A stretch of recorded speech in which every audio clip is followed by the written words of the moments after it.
allowing people to have an open door policy where nobody is held in higher esteem than another person, regardless of age, gender, class, or wealth.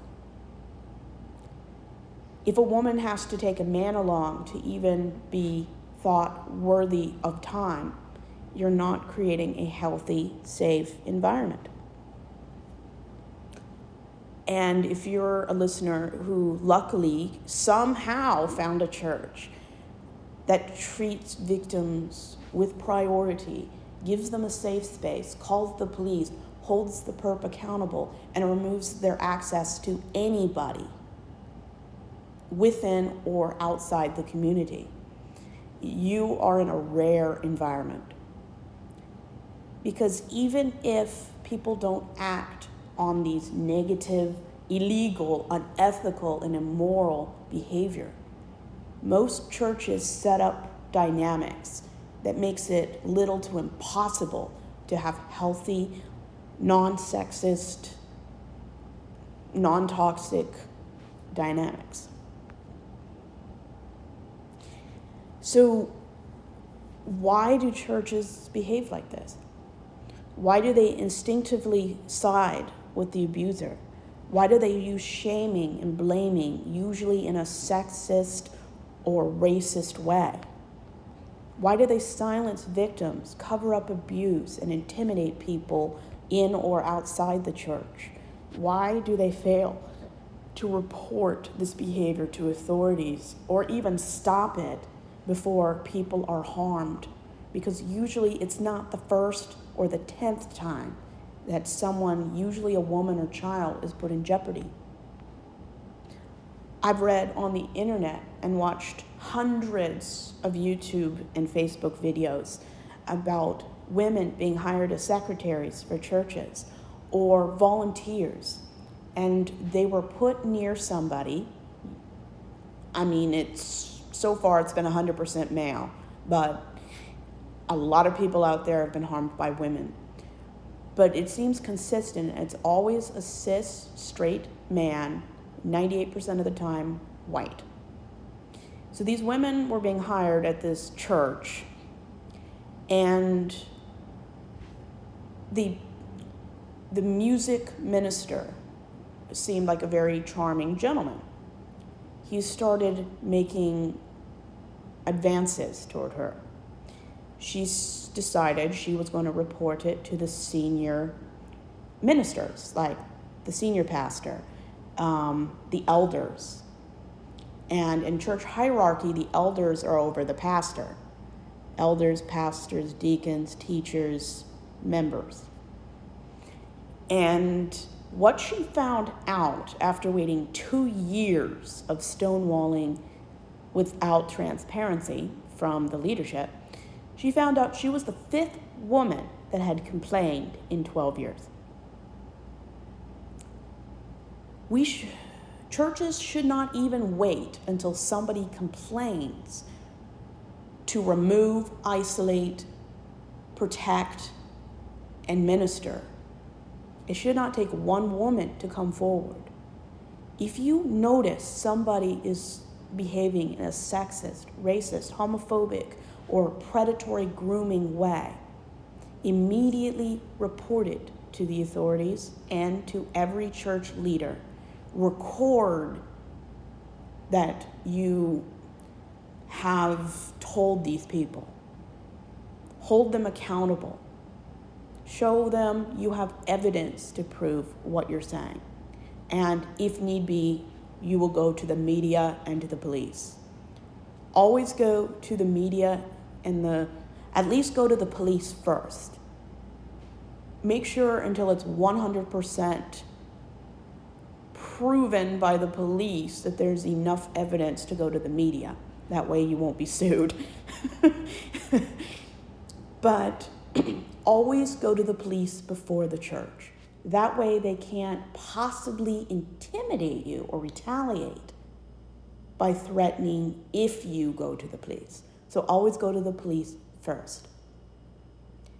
We should not have to wait for a church to be told somebody's grooming somebody. There should always be more than one leader near children at a time. There should always be 2 adults in every room.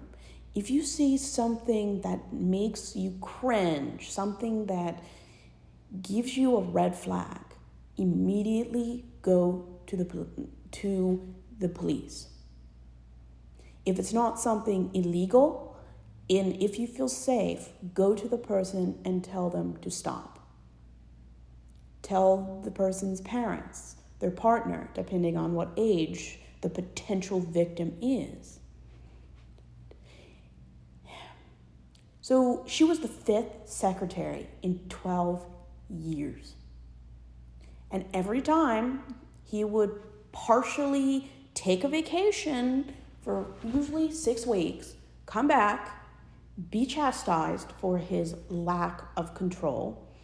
They would fire the woman and reinstate him.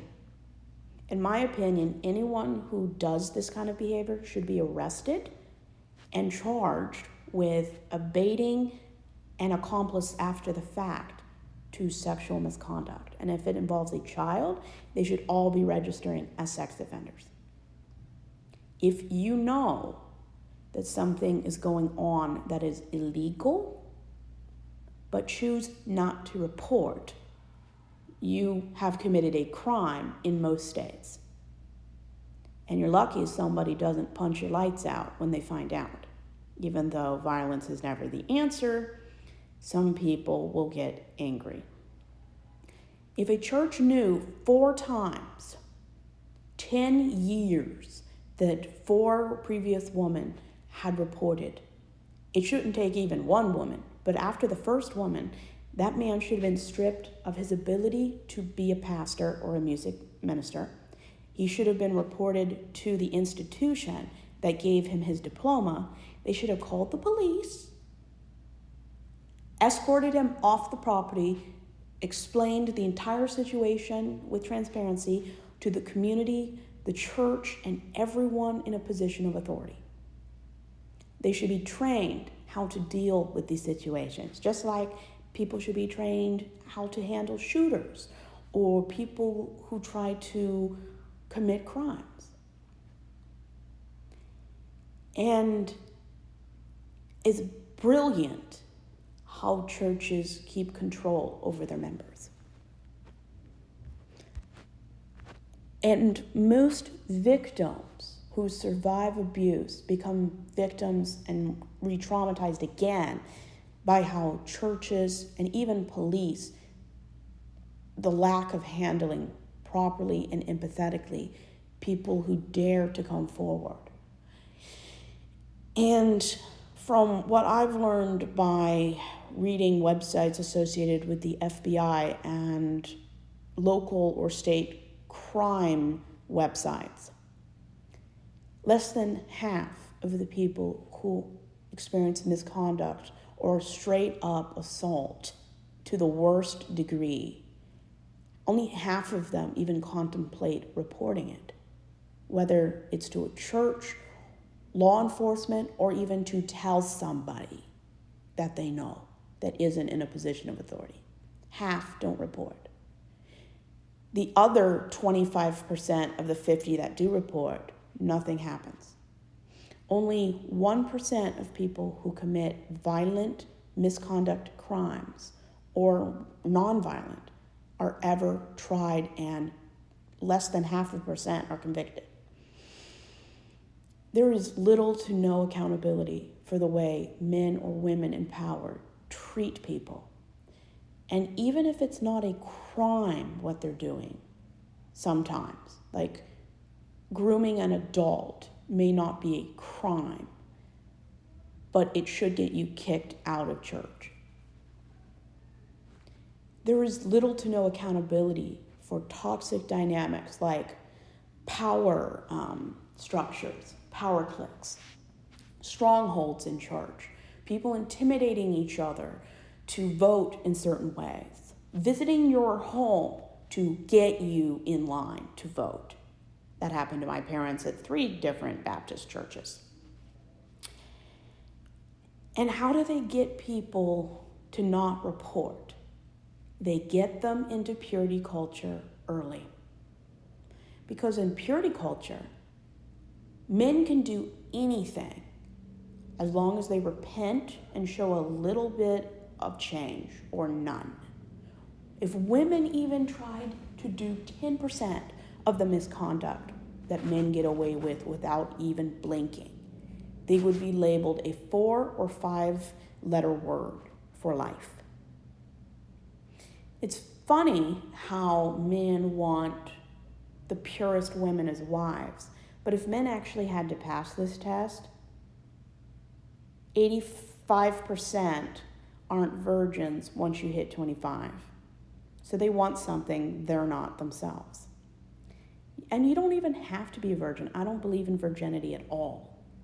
But when you set up children from the cradle or sometime when they're young in the church, teaching them about gender roles, power dynamics, to never confront or have conflict with authority, to get in your place and stay there, and shame people and get them into a culture which shames them for having basic human healthy desires, or worse, erases their desires because it's not heterosexual.